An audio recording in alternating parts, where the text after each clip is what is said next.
रावण की पुत्री हुई हनुमान जी पर मोहित। प्रिय भक्तों, वाल्मीकि रामायण के अनुसार हम रावण के संदर्भ में बताते हैं। रावण एक पंडित और एक रक्षक था। उसके साथ पराक्रमी पुत्र थे। एक पुत्री भी थी जिसका वर्णन हमेशा रामायण और राम के रामायण में मिलता है। हमें राम किरण और राम के रामायण में लिखी कथाओं के अनुसार यह पता चला कि एक समय पर जब रावण की पुत्री ने हनुमान जी को देखा तो उनके रूप को देखकर उन पर मोहित हो गई। क्या है रावण की पुत्री की यह संपूर्ण कथा, आइए जानते हैं। रावण माता सीता का अपहरण कर उन्हें बंदी बनाकर अपने लंका में ले गया। तब माता सीता को रावण की कैद से बचाने के लिए उसकी लंका तक पहुंचाना केवल समुद्र मार्ग से ही संभव था। श्री राम समस्त वानर सेना के साथ रावण की लंका तक पहुंच पाना बहुत कठिन था। इसलिए वानर सेना में मौजूद भगवान विश्वकर्मा के पुत्र नल और नील के मार्गदर्शन से समुद्र को पार करने हेतु राम सेतु का निर्माण शुरू किया गया, जो रावण को लंका तक पहुंचने का एकमात्र तरीका था। परंतु राम सेतु का निर्माण इतना सरल न था, क्योंकि राम सेतु का पूर्ण निर्माण न हो सके, इसलिए रावण ने राम सेतु के निर्माण में भी बाधाएं उत्पन्न की थी, जिसका वर्णन हमें वाल्मीकि रामायण और रामचरितमानस में नहीं अपितु राम की रामायण में देखने को मिलता है। राम के रामायण के अनुसार समुद्र मार्ग को पार करके समस्त वानर सेना राम सेतु का निर्माण में अपना योगदान दे रही थी।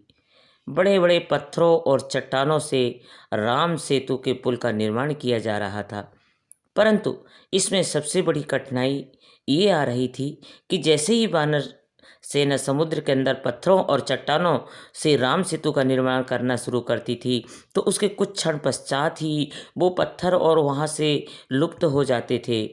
इस दृश्य को देखकर समस्त वानर सेना बहुत ही असमंजस में पड़ गई। जब हनुमान जी ने ये सब होते हुए देखा तो उनके मन में भी इसको जानने की उत्तेजना हुई कि यह सभी पत्थर ऐसे विचित्र तरीके से यहाँ से कैसे विलुप्त हो रहे हैं। तब इस सवाल का जवाब ढूंढने के लिए हनुमान जी स्वयं समुद्र के अंदर जाते हैं और उसका पता करते हैं कि आखिर ऐसा कौन है जो चट्टानों को यहाँ से लुप्त कर दे रहा है। यह सभी जल जीवन पत्थरों के लिए कहा जा रहे हैं। ये किसके मार्गदर्शन से ऐसा कार्य हो रहा है। जब हनुमान जी इस बात का कारण जानने के लिए उनका पीछा करते हैं, तब हनुमान जी को एक बहुत ही सुंदर कन्या दिखाई देती है। वो कन्या देखने में बहुत ही मनमोहक होती है। उसका बिल्कुल स्वर्ण के समान चमक रहा होती है उसकी देह। जब हनुमान जी को यह ज्ञात होता है कि इस कन्या के आदेश पर सभी जीव श्री राम के कार्य में बड़ा उत्पन्न बाधा कर रहे हैं, तब ये देखकर हनुमान जी बहुत क्रोधित होते हैं।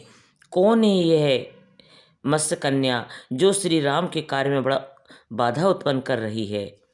यह बोलकर हनुमान जी को अपनी समक्ष देखकर वो मत्स्य कन्या हनुमान जी पर मोहित हो जाती है और मन ही मन उनसे प्रेम कर बैठती है और श्री राम के कार्य में बाधा उत्पन्न करने का तुम्हारा क्या उद्देश्य है।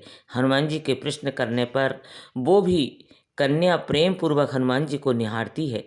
हनुमान जी उसके मन के भीतर के भावों को जानकर अपनी सूझबूझ से उसे समझाने हेतु समुद्र तट पर लेकर आते हैं और उसको समझाते हैं और कहते हैं, हे कन्या, मुझे बताओ कि तुम कौन हो और तुम्हारा श्री राम के कार्य में बड़ा बाधा डालने का क्या उद्देश्य है।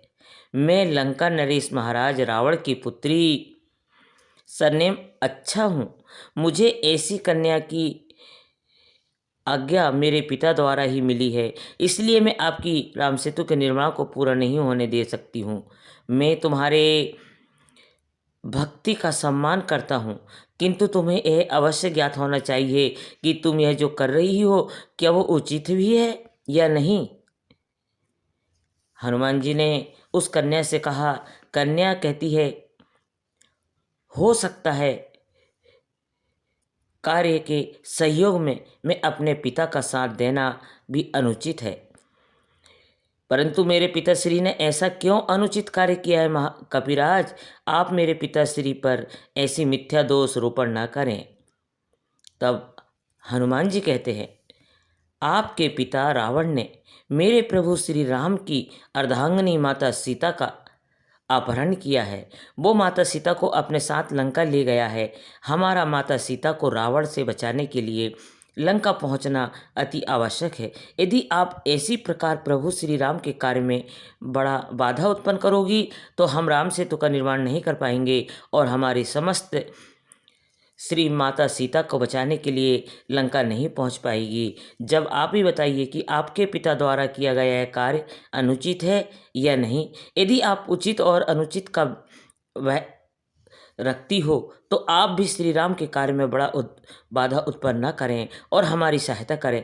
हनुमान जी के मुख से ये बातें सुनकर स्वर्णा बहुत प्रभावित हो जाती है और उसे यह वहम होता है कि माता सीता का अपहरण कर रावण ने अच्छा नहीं किया।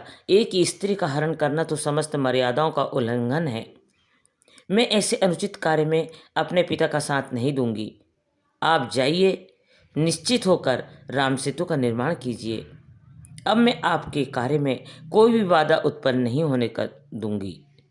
इसके पश्चात हनुमान जी और समस्त वानर सेना मिलकर बिना किसी भी वजह के आराम से राम सेतु का पूरा निर्माण करते हैं और समुद्र मार्ग को पार कर लंका पहुंचकर रावण की सेना को युद्ध में पराजित करते हैं और श्री राम के हाथों में रावण का वध होने के पश्चात माता सीता को लंका से मुक्त करते हैं। अगर आपको यह वीडियो अच्छी लगी हो तो वीडियो को लाइक करें और हमारे चैनल भोपाल गीतमाला को ज़रूर सब्सक्राइब करें और साथ ही वीडियो को अपडेट करने के लिए बेल आइकन को ज़रूर दबा दें। और आप अगली वीडियो को देखना चाहते हैं हमें यह भी कमेंट करके बता सकते हैं। धन्यवाद दोस्तों। हर हर महादेव।